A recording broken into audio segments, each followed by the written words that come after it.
అధికారులను కూడా అభినందిస్తున్నాం. ప్రజల్లో కూడా చైతన్యం వచ్చింది. వాళ్ళందరినీ మనస్ఫూర్తిగా అభినందిస్తున్నా. ఒక మాటలో చెప్పాలంటే వీళ్ళే నిజమైనటువంటి సమాజ సేవకులు అని చెప్పి మరొక్కసారి మీ అందరికీ విజ్ఞప్తి చేస్తున్నాను. ఒక్కొక్క నెల ఒక్కొక్క కార్యక్రమాన్ని తీసుకున్నాం.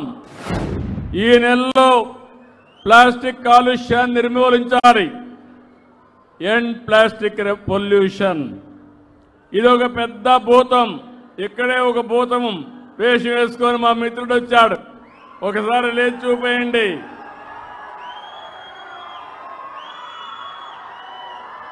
ఇదే ప్లాస్టిక్ భూతం. ఏ తమ్ముళ్ళు ఆ ప్లాస్టిక్ భూతానికి మీరందరూ కూడా బలైపోతారా అని మిమ్మల్ని అడుగుతున్నా.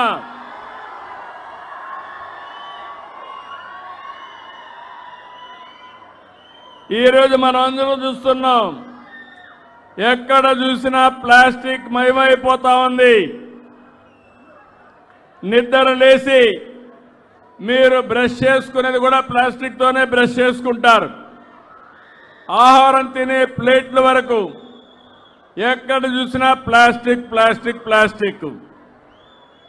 మనం రోజు వాడే బాటిళ్ళు, కప్పులు, కవర్లు ఇవన్నీ చాలా ప్రమాదకరమైనటివి. దీనివల్ల వాతావరణం కలుషితం అవుతుంది. మనకు క్యాన్సర్ రావడానికి కారణం ఈ ప్లాస్టిక్ అని చెప్పి నేను మీకు తెలియజేస్తున్నా. ఈరోజు మీరు ఒక్కసారి చూస్తే ఈ ప్లాస్టిక్ కూడా సింగిల్ యూజ్డ్ ప్లాస్టిక్ ఏళ్ల తరబడి వాడుతున్నాం.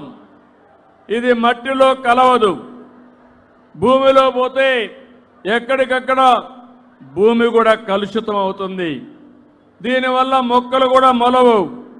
ఇంకో పక్క మనం తినే తిండి ఈ ప్లాస్టిక్ కలిసి అక్కడి నుంచి మనందరికీ విషవాయువుల వల్ల శ్వాస సంబంధించిన వ్యాధులు వస్తున్నాయి. క్యాన్సర్ వస్తూ ఉంది. ఏం తమ్ముళ్ళు తెలిసి ఈ ప్లాస్టిక్ బలైపోతారా, ఈ భూతానికి బలైపోతారా అని మిమ్మల్ని అడుగుతున్నా. నిలిపే తెలివితేటలు మనకు లేవా అని మిమ్మల్ని అడుగుతున్నా. ప్లాస్టిక్ వద్దు, ప్లాస్టిక్ వద్దు. ఈ భూతం మనకు వద్దని గట్టిగా చప్పట్లు కొట్టి హర్షాన్ని ఆమోదాన్ని తెలియజేయండి.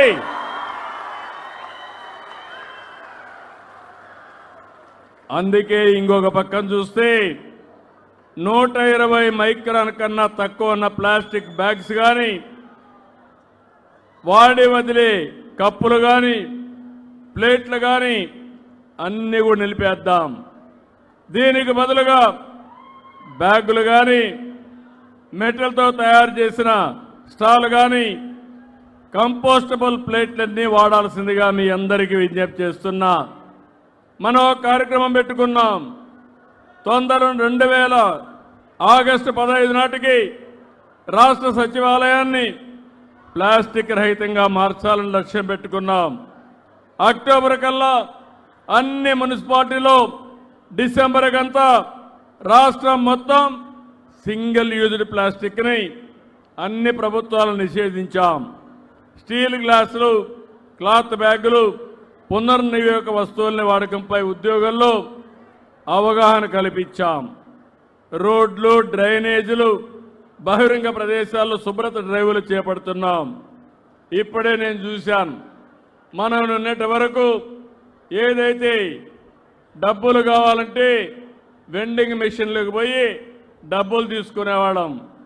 ఇప్పుడు మీకు బ్యాగులు కావాలంటే రైతు బజార్లో కానీ, షాపుల్లో కానీ వెండింగ్ మెషిన్లో ఇలాంటి ప్లాస్టిక్ బ్యాగులు కాకుండా మంచి బ్యాగుల్ని మీరు అక్కడి నుంచి తీసుకునే అవకాశం వస్తుందని చెప్పి కూడా నేను మీకు తెలియజేస్తున్నా.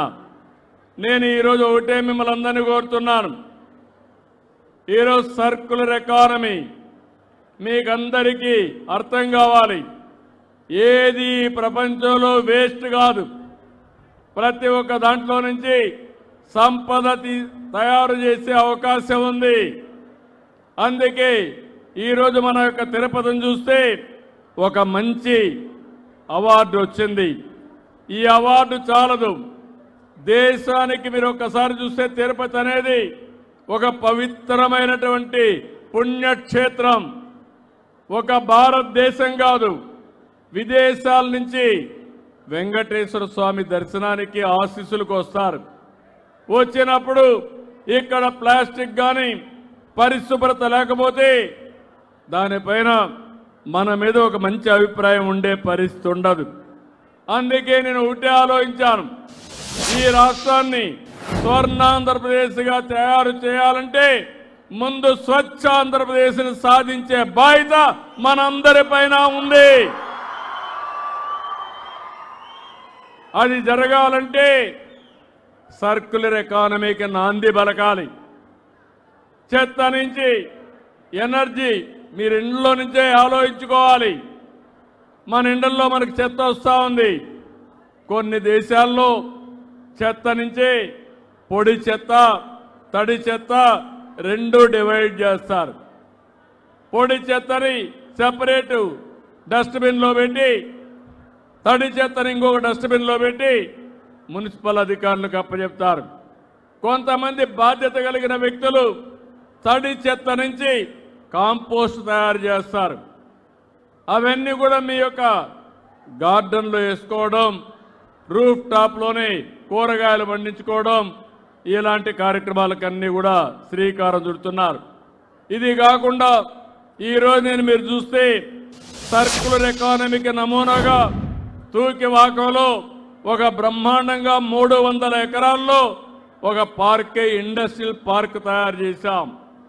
మనం వాడే నీళ్లన్నీ లిక్విడ్ వేస్ట్ మేనేజ్మెంట్ కింద అవన్నీ కూడా పరిశుభ్రం చేసి మళ్ళీ పొలాలకు పంపించే పరిస్థితి వస్తుంది.